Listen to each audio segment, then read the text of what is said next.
Hello aspirants, welcome to Ekam IAS academy.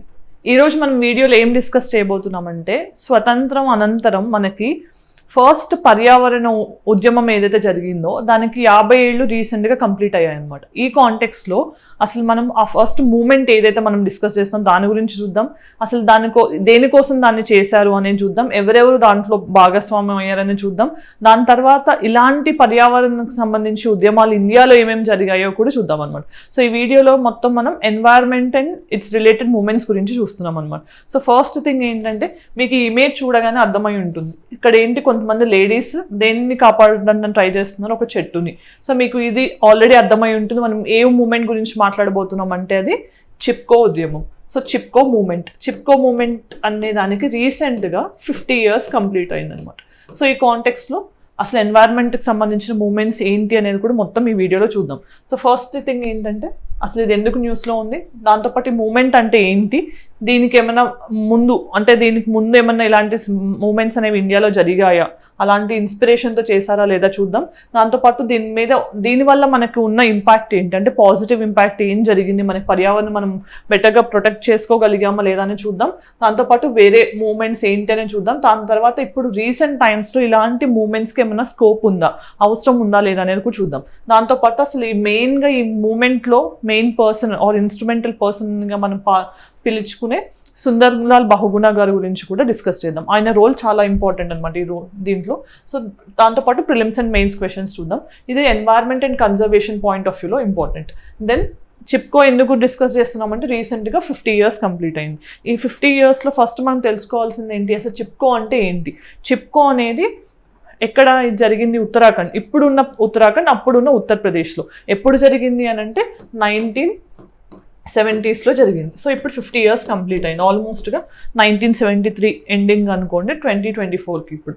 So ఇప్పుడు మనం తెలుసుకోవాల్సింది ఏంటి, అసలు చిప్కో అంటే అర్థం ఏంటి అని అంటే కనుక దగ్గరకు తీసుకోవడం అనమాట. అప్పుడు అసలు ఈ మూమెంట్ ఎందుకు జరిగింది అని అంటే ఉత్తరాఖండ్ అనగానే మనకు తెలిసిందే కదా, ప్రకృతి అందాలు కానీ దట్టమైన అడవులు కానీ అంతా బాగుంటుంది. కానీ అక్కడ ఏం జరిగింది అని అంటే డిఫరెంట్ డెవలప్మెంటల్ ప్రాజెక్ట్స్ కన్స్ట్రక్ట్ చేయడానికి మనం నార్మల్గా చూస్తే అడవులు నరికేస్తుంటారు. సో ఎప్పుడైతే అక్కడ అడవి నరికేయడానికి, చెట్లను నరికేయడానికి ఒక ప్రాజెక్ట్ స్టార్ట్ చేయడానికి ట్రై చేశారో అప్పుడు అక్కడున్న లోకల్ ఉమెన్ ఈ సుందర్లాల్ బహుగుణ గారి ఆధ్వర్యంలో వాళ్ళందరూ వెళ్ళి చెట్లని కాపాడటానికి వాటి చుట్టూ రక్షణ వలయంగా ఫామ్ అయ్యి మమ్మల్ని నరికేయండి, తర్వాత చెట్టు దగ్గరికి వెళ్ళండి అని చెప్పి ఒక ఉద్యమాన్ని స్టార్ట్ చేయడం జరిగింది. అలా స్టార్ట్ చేసిన మూమెంటే ఈ చిప్కో మూమెంట్ అనమాట.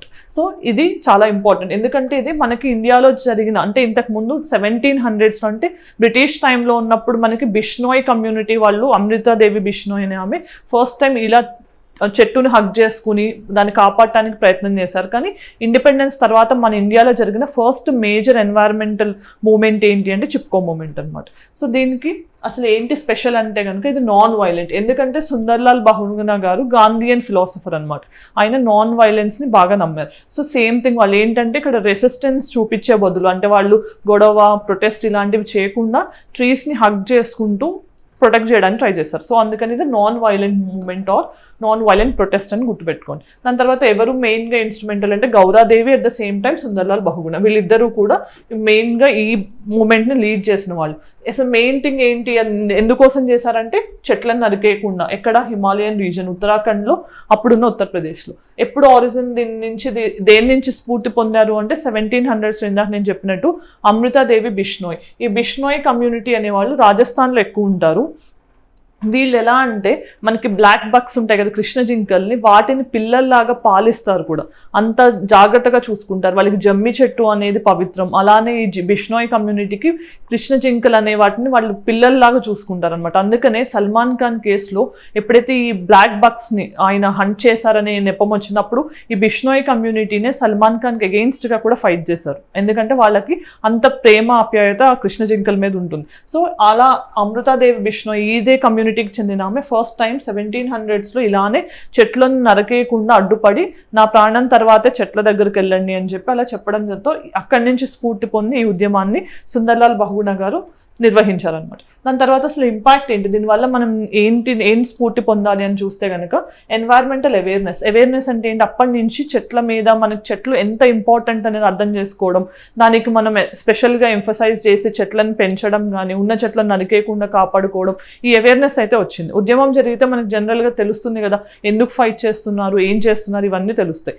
దాంతోపాటు ఎకో ఫెమినిజం. ఇక్కడ ఎకో ఫెమినిజం అనే వర్డ్ అంటే ఏంటి, జనరల్గా ప్రకృతికి ఆడవాళ్ళకి దగ్గర కనెక్షన్ ఉంటుంది అని అంటారు. సో ఇక్కడ కూడా ఈ మూమెంట్స్ అన్నిట్లో అమృతాదేవి బిష్ణోయ్ గారు కానీ లేకపోతే సుందర్లాల్ బహుగుణ గారి మూమెంట్లో కూడా ఎక్కువగా ఆడవాళ్ళు ప్రకృతిని కాపాడటానికి ట్రై చేశారు. సో దానివల్ల ఏంటంటే ఎకో ఫెమినిజం అనేది ఎక్కువ ప్రమోట్ అయింది. దాని తర్వాత లోకల్ ఎంపవర్మెంట్ అంటే ఏంటి, ఉమెన్స్ అనేవాళ్ళు చెట్లను పెంచడం కానీ వాటిని ప్రొటెక్ట్ చేయడం వల్ల లోకల్లీ ఎంపవర్డ్ అయ్యారు. ఫర్ ఎగ్జాంపుల్ ఇప్పుడు చెట్లను పెంచారనుకుందాం, ఆ చెట్ల నుంచి వచ్చే ప్రొడ్యూస్ ఏదైనా ఉందనుకుందాం, లేకపోతే పూలో పండ్లో ఏదో ఒకటి, దాన్ని వాళ్ళు అమ్ముకోవడం వల్ల లోకల్ కమ్యూనిటీస్కి అదొక జీవనాధారంగా కూడా మారింది. అలా ఎంపవర్ అయ్యారు. దాంతోపాటు పాలసీ చేంజెస్. అప్పటి నుంచి ఏంటి, ఎప్పుడైతే మనకి చిప్కో మూమెంట్ జరిగిందో ఆ తర్వాత ఏం జరిగింది, ఇలాంటి చెట్ల నరికివేతలు జరగకుండా మన ఫారెస్ట్ కన్జర్వేషన్ యాక్ట్ కూడా తీసుకొచ్చుకున్నాం 1980s.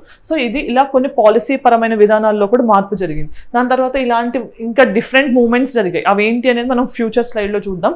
దాని తర్వాత గ్లోబల్ ఎన్వైరన్మెంటల్ మూవ్మెంట్స్ కూడా జరిగాయి. ఇండియా ఇన్స్పిరేషన్తో అదర్ కంట్రీస్లో కూడా ఇలా మూవ్మెంట్స్ జరిగాయి. దాని తర్వాత ఉమెన్స్ రోల్ అనేది రికగ్నైజ్ చేయడం కూడా స్టార్ట్ చేశారు. ఎన్వైరన్మెంట్ అండ్ ఎన్వైరన్మెంటల్ కన్జర్వేషన్లో ఉమెన్ అనేవాళ్ళు చాలా ఇంపార్టెంట్ రోల్ ప్లే చేస్తారని. ఎందుకంటే మీకు చూస్తే ఫస్ట్ టైం మన ఇండియాలో వైల్డ్ లైఫ్ ప్రొటెక్షన్ యాక్ట్ ఏదైతే ఉందో 1972లో, ఇది రావడానికి కారణం కూడా ఒక ఆడవారు. ఎవరు అంటే మన ఫస్ట్ ఫీమేల్ ప్రైమ్ మినిస్టర్ ఎవరు, ఇందిరాగాంధీ గారు.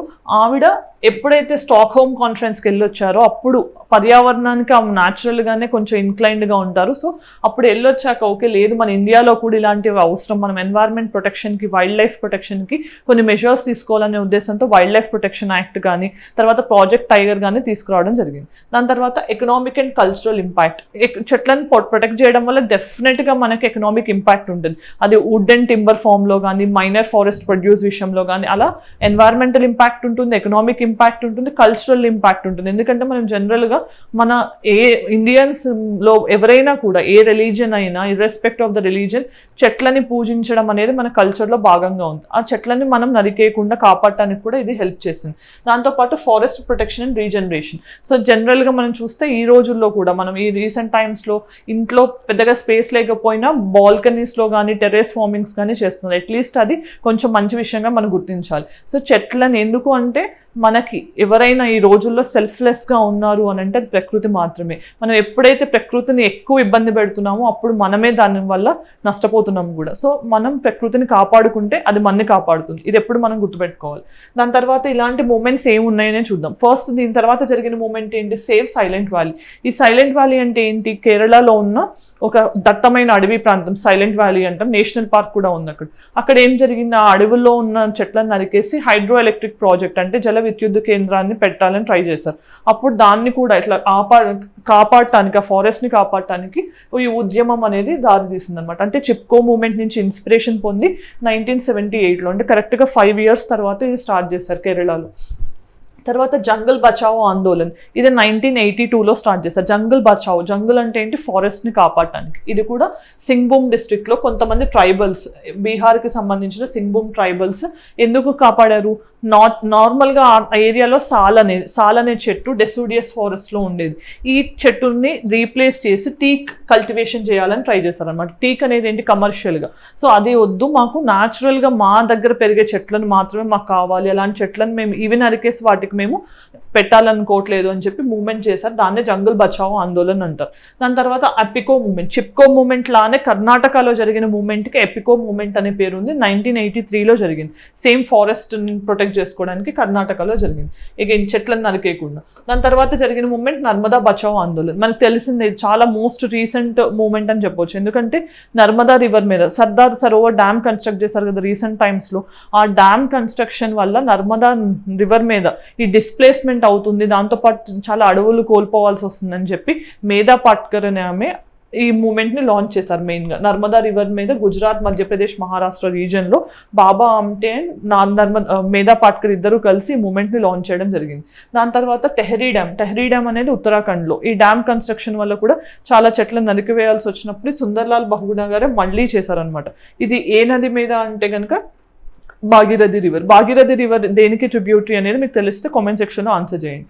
దాని తర్వాత సేఫ్ దెహింగ్ పట్కాయ్, ఇది ఎక్కడ అంటే అస్సాంలో రీసెంట్గా 2020లో జరిగింది. ఎందుకు అంటే ఓపెన్ కాస్ట్ మైనింగ్, మనకు తెలిసింది ఓపెన్ కాస్ట్ మైనింగ్ వల్ల ఏమవుతుంది, చెట్ల ఎన్వైర్న్మెంటే కాదు పొల్యూషన్ కూడా చాలా ఎక్కువ ఉంటుంది. సో ఇది జరగకుండా దెహింగ్ పట్కాయ్ అస్సాంలో ఈ మూమెంట్ లాంచ్ చేశారు recent times, environmental movement. And save Sundarbans, ఇది ఎందుకు అంటే సైక్లోన్ వచ్చినప్పుడు మనకు తెలిసింది నార్మల్గా సైక్లోన్ వచ్చినప్పుడు లేకపోతే హుద్హుద్ మీకు వస్తే ఆంధ్రప్రదేశ్లో విశాఖపట్నంలో ఉన్న వాళ్ళకి తెలుసు హుద్హుద్ అనేది ఎంత ఇంపాక్ట్ చూపించిందో తెలుసు. దాని తర్వాత 2004 సునామీ కూడా మనకి ఇండియాలో ఎంత డివాస్టేషన్ కాజ్ చేసిందో తెలుసు. సో సునామీ వచ్చినప్పుడు లేకపోతే కోస్టల్ ఏరియాస్లో నార్మల్ సైక్లోన్స్ అప్పుడు ఏంటంటే దట్టమైన అడవి ఉంటే కనుక మనకి సముద్ర తీరాన మనకి కొంచెం బెటర్ ప్రొటెక్షన్ ఉంటుంది, చెట్లు మనని కాపాడుతాయి అన్నమాట. సో అలా లేకుండా చెట్లు లేని ప్రాంతాలు ఎక్కువ కూడా వరద ముంపుకి గురైన ప్రాంతాలుగా మనం చూడొచ్చు. సో అందుకని చెట్లని ఇక్కడ కాపాడటానికి కూడా సేవ్ సుందర్బన్స్ అనేది 2022, ఎందుకంటే ఈ సైక్లోన్ ఇంపాక్ట్ చూశాక వాళ్ళు సుందర్బన్స్లో అడవిని, ఎందుకంటే మనకి సుందర్బన్స్ అనగానే ఏం గుర్తొస్తుంది, మ్యాంగ్రోవ్స్ గుర్తొస్తాయి. ఆ మ్యాంగ్రోవ్స్ని ప్రొటెక్ట్ చేసుకోవాలి, ఇంకా వాటిని నరికి వేయకుండా కాపాడాలని చెప్పి ఈ మూమెంట్ లాంచ్ చేశారు. సో మీకు ఇంకొక విషయం తెలవాల్సింది ఏంటి, మనం ఇప్పుడు ఎన్వైర్న్మెంట్ అండ్ ఫారెస్ట్ గురించి డిస్కస్ చేస్తున్నాం కదా. ఎన్వైర్న్మెంట్కి సంబంధించి మన కాన్స్టిట్యూషనల్ ప్రొవిజన్స్ ఏమన్నా ఉన్నాయా అంటే ఆర్టికల్ 21 ఉంది. మనకి రీసెంట్ టైమ్స్లో తెలిసిందే కదా, ఫండమెంటల్ రైట్ కింద రైట్ అగెయిన్స్ట్ క్లైమేట్ అడ్వర్సరీస్, అంటే క్లైమేట్ ఇంపాక్ట్ వల్ల కానీ మనకి అలాంటి వాటికి అగెయిన్స్ట్గా ఫండమెంటల్ రైట్ ఉంది అని సుప్రీంకోర్టు చెప్పింది. దాని తర్వాత ఇంతకుముందు రైట్ టు క్లీన్ ఎన్వైర్న్మెంట్ కూడా భాగంగా ఆర్టికల్ 21 రైట్ టు లైఫ్ అని సుప్రీంకోర్టు చెప్పింది. ఇది ఫండమెంటల్ రైట్ అంటే ప్రాథమిక హక్కు. దాని తర్వాత మన డైరెక్టివ్ ప్రిన్సిపల్లో అంటే ఆర్టికల్ 48A, దీని ప్రకారం ఏంటి, ఈ ఆదేశిక సూత్రం ఏం చెప్తుంది, ప్రొటెక్షన్ ఆఫ్ ఫారెస్ట్, ఇది డైరెక్టివ్ ప్రిన్సిపల్ అని చెప్తుంది. డైరెక్టివ్ ప్రిన్సిపల్ అంటే స్టేట్ మీద, అంటే ఎవరైతే గవర్నమెంట్ ఉన్నారో వాళ్ళకి ఇది బాధ్యత, ఎన్వైర్న్మెంట్ని, వైల్డ్ లైఫ్ని, ఫారెస్ట్ని ప్రొటెక్ట్ చేయడం.